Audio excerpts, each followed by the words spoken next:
Hello? Hello, Bryan? Yeah, just a minute.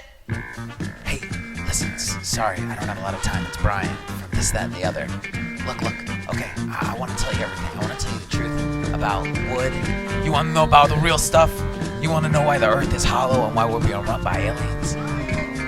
You want to know about the stuff they're putting in your Gatorade and why you should be eating your dogs and why renewable resources are a lie and we're living inside of a hologram. And I'll tell you all this, but you have to listen to This, That, and the Other. You have to subscribe on iTunes, Spotify, Stitcher. Don't tell Sam though. Don't tell him. What are you doing? Are you making an ad without me? No, listen, I gotta go. Subscribe to This, That, and the Other. You bastard. 9/11 was a lie. What happened to Bill? Yo, what it is, what it do, and what it does. It is your boy Forever Cabron, and you tuned in to What's Hood, a Goodnight Foods production right here on the Binge on this channel network. It is what it is, though. We make it do what it do. It's episode 38, guys. I hope y'all been good. I hope y'all been great. I hope y'all been blessed, and I hope y'all been staying trucha out here in the season of the ops. Man, it's been wild, locals. It's been wild, like I've been saying for a minute now, I guess. Broken record time. How y'all been? You feel me? But we out here, homie. We in the cut. You tuned into episode 38, and we calling this Casi Muero, ese. Nah, man, I was talking to a homie, and you know his pal's name is Casimiro, and I'm like, "Da, yo casi muero." It's been one of those weeks, fools. It's been one of those weeks, compas, comas, first-time listeners, old-time listeners, part-time listeners. You feel me? But we live out here, guys. It's me, your host, Forever Cabron, live on the microphone. I don't know why I say it like that. Well, no, I think I do know why. It's just, it helps me maintain the persona. And that's the thing about, podcasting or whatever. It's like you have to be in a headspace creatively. It's not just, picking up a microphone and boom, bing, bang, pada, pow, Dead ass. I'm talking to myself I'm just talking to myself, fool. Then whenever you guys decide to partake in the discussion, you feel me, like that's when things get more interesting, But we've been out here, dog. I want to say you are now officially in August. It's the beginning of the ending of the harvest. So, feliz temporada de los muertos, feliz mes de los muertos, in Mesoamerican times. The August being the time, where you harvest the corn and a whole bunch of other crops and the whole nine, It was the harvest season. It was also the time to celebrate the dead. It was around that time, I've been dealing with death recently. Luckily, fortunately for me, I've been good. My people, my tribe, my folks, they've been, they're all right out there. Shout out to those recovering, shout out to those going through it. I believe in you, dog. You gotta ride it out. This shit ain't no joke. I said, like, life out here is gone with the quickness, fool. And I've been put in a situation. We're gonna get into my week in a minute. I'm just over here setting the groundwork or what have you.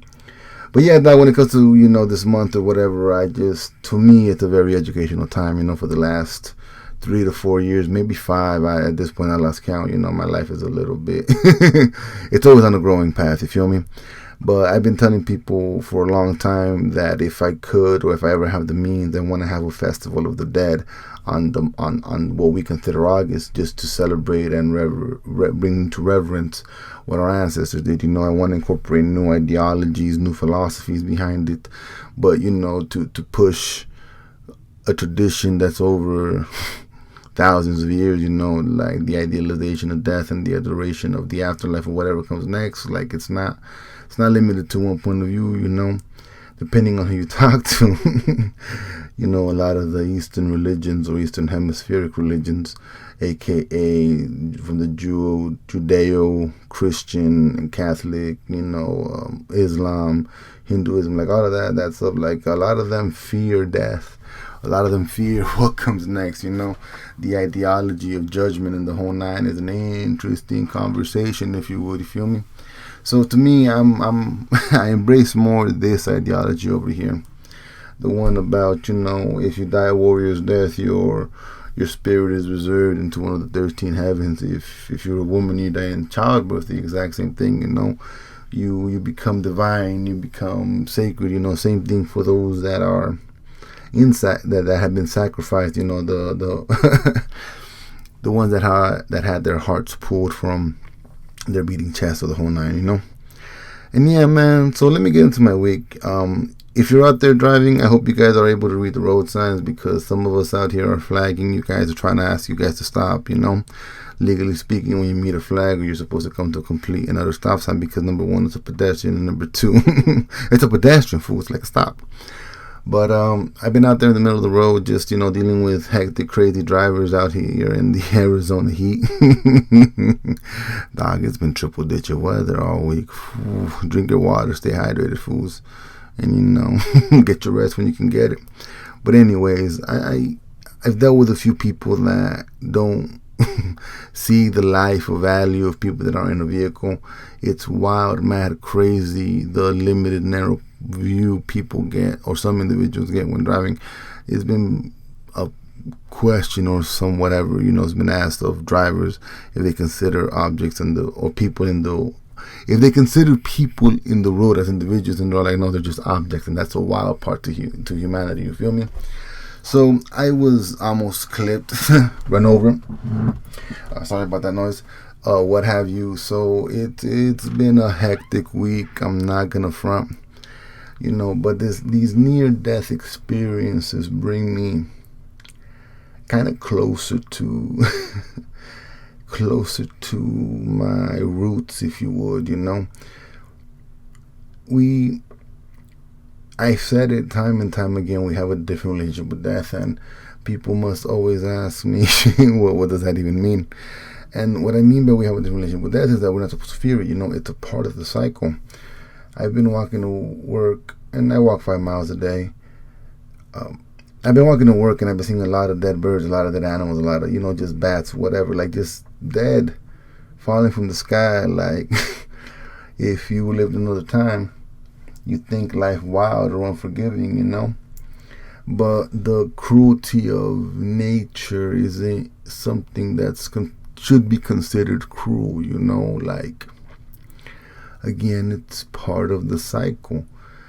Out there struggling for water isn't only a human endeavor. It's also like an animal one, And this is a whole other conversation when regarding humans and animals. But that's the thing about it. Like, just because you can form words together and build fucking houses and drive a car doesn't make you any more or any lesser of X, Y, or Z. It's a conversation, whatever. But anyways, back to death. My near misses and my near deaths. I've always viewed death as something to embrace, because when you boil it down, that's all that we are truly promised. You're not promised to wake up when you go to bed. You're not promised to, make it to tomorrow. You're not promised to make it 5 minutes from now. Lightning can strike wherever. I mean, well, not technically, but you know what I mean. You feel me? Like, you can die at any given moment in time. And in that rush, because I don't fear it. It's something I embrace entirely. So in that rush, I embrace everything that's to come with the consequences of me risking my life. But at the same time, like that old adage goes, I do not go quietly into the night. There's no way I could, I have to sit there and be defiant at all times. And it's one of those things where near-death experiences, I don't know if people give them the weight that they're due sometimes. People want to cause some tragedies like surviving a shootout and a gun assault. Like, I'm not saying they're not traumatic in themselves, but I'm just saying that in the grand scheme of things, you rolling your ankle and hitting your head, like it can amount to you hitting your temple at one point or another and losing your life that way.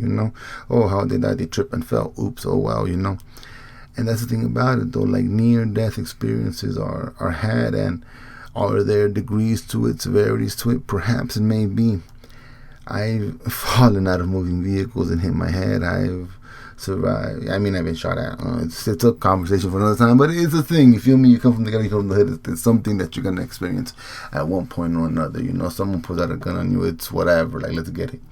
So recently, you know, it's kind of funny because you look at society through their little Christian lenses, and they find the number 33 so amazing because that's, you know, how they killed their the prophet or what have you.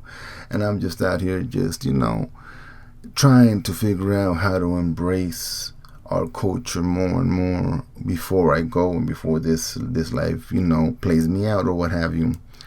And as someone who's gone through a few things in life, you know, I sometimes wonder why I draw myself to Miklan so personally. And like I said, now that we're in the month of the dead, in this month sometime, I want to get into the philosophy of Miklan and the whole nine, you feel me? But we'll get there when we get there. Right now, I just want to discuss the connection with death that I feel people should have with it, you know? But the reason I find myself so enthralled with the ideology of Miklan is the polishing and the cleansing of the soul, if you would, you know, free from ego, free from pain, whatever you used to know in this life, just gone and stripped of it, you feel me? And as someone that comes from certain kind of tragedies and has overcome, or whatever the fuck you want to call, or lived through some tragedies, it would it's one of those things in which, you know, a childish part of me seeks that purification, those 4 years of a journey into an underworld in which I'm guided by a dog, and you hope to make it to know nothingness, to know the sacred that is nothingness, to go back to the sacred mountain and join them at the old in vast nothingness, you know. The indigenous people believe that everything in life has a spirit / and or soul, that, you know, the drums you create house a deity, that the pens or the brushes and paint you use have a spirit and a calling from, you know. And within that, it's all interconnected, interweave back to Ometeolt. You know, that divine energy that is both masculine and feminine, that doesn't know anything else besides itself. You know, that third eye, that third gender, that third whatever you want to call it, on some other shit. You feel me? On what you, on what foreign eyes and foreign minds would consider just different philosophies. You feel me? Different ideologies. So, you know, I've been dealing with my own mortality, for a better lack of a word, if that makes sense. And as I deal with it, I just find myself more and more drawn to that which bonds me to this earth and to this root, you know. Like, I don't view things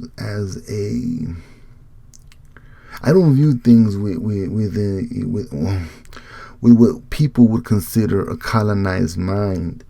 I don't practice also indigenous ties like certain individuals that I call LARPers, you know, the play indios or play indigenas. Like, you have to find a way to bring those two together and create something new, because we are the legacy and the off branch and the offseed of that which comes next.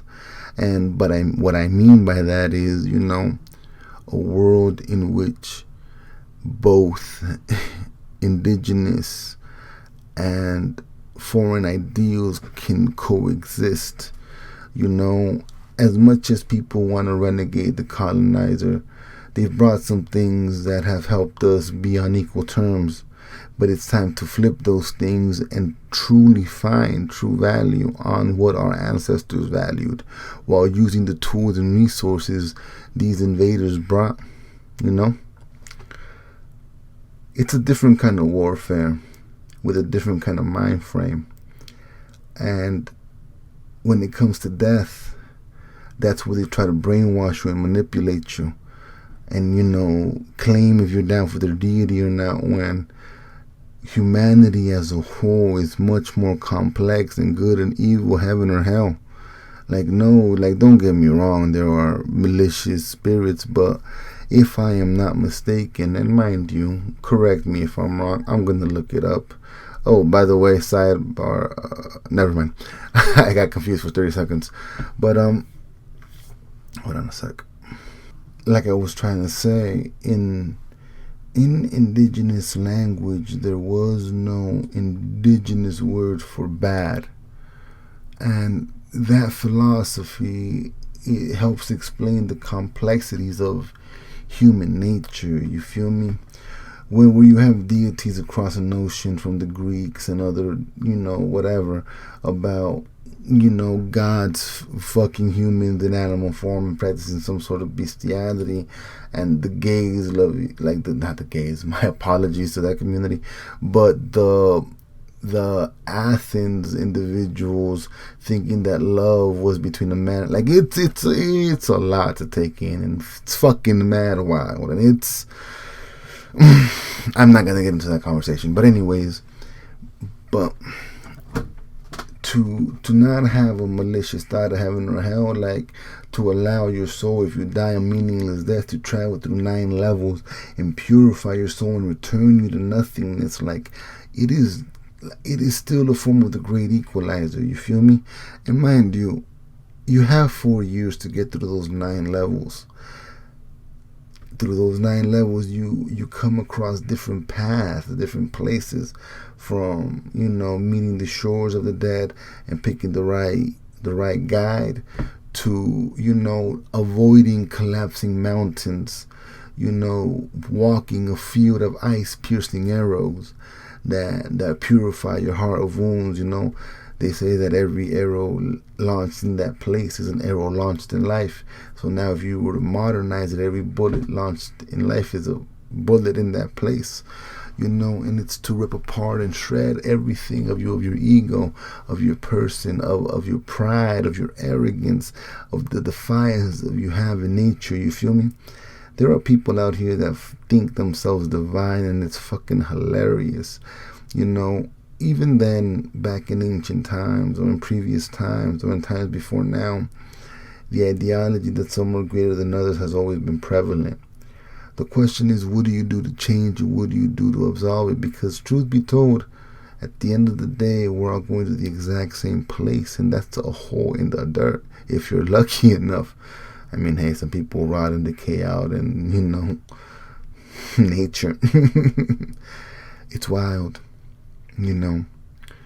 I think about my life sometimes, and I don't really wonder why I'm here. I feel like I know my purpose, my duty, my conviction is this right here. It's trying to give water to my community. It's trying to remind them not to be afraid of death. It's to remind them to embrace the roots. It's to go further. But it's also to leave a legacy for my nieces and nephews that come after me, or my cousins' kids, or whatever little bit of life is around me that has enriched me to make it this far in life. I've faced death many, many, many times, in a manner of speaking, and every single time I'm in awe, and I'm blessed, and I'm humbled by it. It'll be a lie to say I don't chase it, but I give it its proper due. I give it its just cause, To be honest, if it were up to me, I wouldn't be here anymore. But there's a greater purpose out here, not only just for me, but for those around me, for my community. The way we view the world is a blessing and a curse, because in the words of former Kanye, we don't have all the answers, Sway. We really don't. I'm here interpreting my ancestors' roots in one way. You got many other people doing it in other places, sharing the same spaces in different ways, and we may collide, we may clash, but I want to be able to have the dialogue. I want to be able to, at the end of the day, remind them that I appreciate their art, their focus, their endeavor. Flirting with death, dancing with death is something our culture knows very, very, very well. If you look into it, we've been about it. You know, that do or die shit, that all of that, like, that's us. Mera neta. You know what I mean? I'm enthralled with my clan because I'm enthralled with my clan, dog. Truly, to my core, to my essence, to my very epitome of what you would deem a soul. Even though some indigenous folks think there's four, some things there's less, some things there's more. But that's where I lay my roots in. I'm not looking for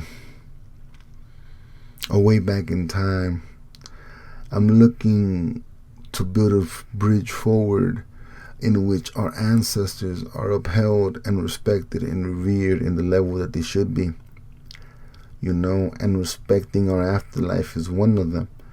You know, like I was saying earlier, you know, the simple fact that, you know, the indigenous people out here believe that everything had a soul, so everything that inspired you, motivated you, came from a deity and a god. And like, you know, there's so much religious tie to spirituality with that. When you sit there and ask yourself, damn, why are Mexicans or Latinos or whatever you want to call us so religious? Is because our people, our root, our culture understood that life was a sacrifice. You know what I mean? That it was meant to the reason we live was meant to offer sacrifice to those that, you know, were here to guide us and give us their blessing. You feel me? From being a crocodile monster in the ocean that is space, to coming from a sacred mountain, from a place from beyond where conscious thought can reach, where two divinities exist, all the way down to 9 levels of an underworld that you have to traverse in 4 years, representing the 9 months of birth a mother has to endure. Like, there is so much in the cycle of things, you know. Even Sipetotec, I'm fucking up the homie's name, Sipetotec, he's the flayed god. He's the god that, you know, he wears the skin of others to hide his gold tone, like the elote wears a husk. You know, it's a fascinating ideology and belief system that enriches us on a whole other level and gives us more purpose to allow ourselves to speak our truth and to speak into existence our poetic and artistic natures. Like, truth be told, life is to be admired, not to be produced. Warfare is an art form, if you understand it too. It's a dance. You feel me? Like, before the Aztecs got to before the bitch ass Spaniards got to these fucking lands or whatever, the Aztecs practiced the art of the war of the flowers. And, you know, it was a tribute war where, you know, the true tribute was the lives lost. And again, it was an art form to lead individuals in battle, to capture them, to treat them and sacrifice them. It is a whole different way of viewing life. Maybe I sound like a broken record. I would say I don't know, but guess what, dog? I am ultimately, fortunately blessed to dance with death.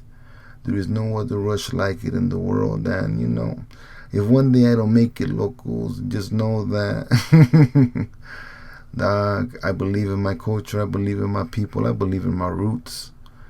Never let that be doubted. You know what I'm saying? We ain't promised forever or tomorrow. Wherever my buck ends up, wherever I stop breathing, wherever the fuck wherever I quit, fools, like, just know this was on my mind. You feel me? Because it may not be much, but it's the only well that I'm trying to build with the only resources I have, you know. And things are about to look up for a homie eventually, hopefully sooner rather than later. You feel me? We can't commit ourselves to whatever situations we're going through. We can't end up being okay with those spaces. We have to use that grief and those tears we shed as water to motivate us to a higher, better plateau, to force us out of our comfort and to extend and grow and take root on of the earth, to grab it. The only way we know how, and that's through growing and reaching down and spreading out. And it's a beautiful thing, you feel me? Yeah, dog, I'm proud that I do this. It's something small, it's something trivial, but you feel me? Like, you motherfuckers listening, se los agradezco, you know what I'm saying? The future motherfuckers listening, dog, what's hood is saying? I saw you from all the way back here, dog.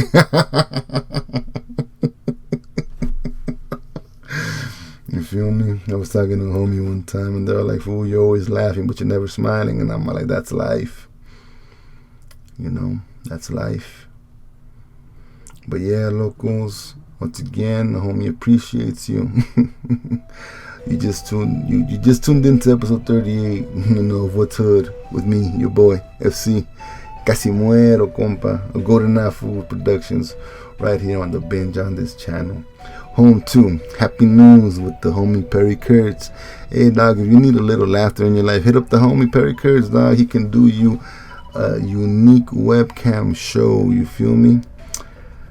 Reading Rolling with the homie Bryan, where, he's going to take you through some amazing short story. I think the food just got to Stephen King, and, it's a doozy, dog. The smash right now, Sam of all trades with the homie Sam, and right now they have a great episode out where he talks to a frontline ICU specialist, or whatever you want to call him. It's a great episode. Give it a listen. You feel me? 15 minutes is short, brief, and to the point, but it's a little bit of a COVID refresher course for you motherfuckers that forget. And Rolling 420s, dog. Get down with the Elonius as he, continues to explore the wonderness of that ish. A little bit of lightning for you, you feel me? And of course, the flagship of our network, El Capitan of all of this, that, and the other with the homies Bryan and Sam.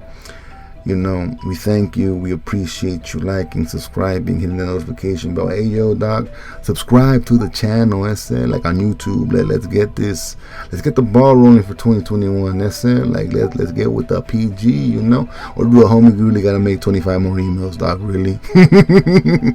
Hey, fools, we out here, locals.